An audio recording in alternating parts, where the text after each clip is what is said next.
The Giants have lost 10 of 12. We've said this all morning. It is horrible baseball. They're in one of the worst stretches of a season where over the last 3 months, Marcus, it's been characterized by a lot of really bad stretches, whether it be offensively or right now, the pitching hasn't come together. This is bad. This is bleak. This isn't good.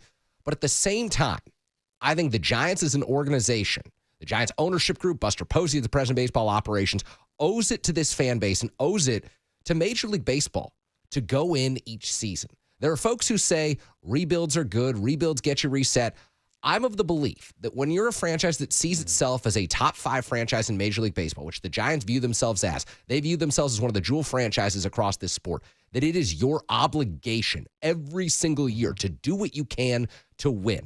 Now, does that mean there are hard decisions to make when you're 54 and 53 at the trade deadline? Absolutely. But at the same time, I don't think that San Francisco as a franchise dating back to 1958 has ever shown an idea that rebuilds are acceptable here, that rebuilds are the norm, that rebuilds can be what lead you into the future. The Giants suffered through some bad years post-Barry Bonds, but it wasn't as if they weren't trying. They were also recovering draft capital there where they built up with Tim Lincecum, with Madison Bumgarner, with Matt Cain, where they were also signing free agents who weren't necessarily good, who weren't necessarily winning, but Brian Sabean was trying to put together a roster that would ultimately save his job and ultimately keep him in San Francisco so they could build that nucleus for the future. And so it's a hard road to travel down because you're never going to want to lose 100, 105 games like the folks in Houston did, like the folks in Chicago did. And I'm not of the belief that rebuilds are really a healthy concept. We've just become conditioned to them through watching other franchises do it. But 95% of them, they fail.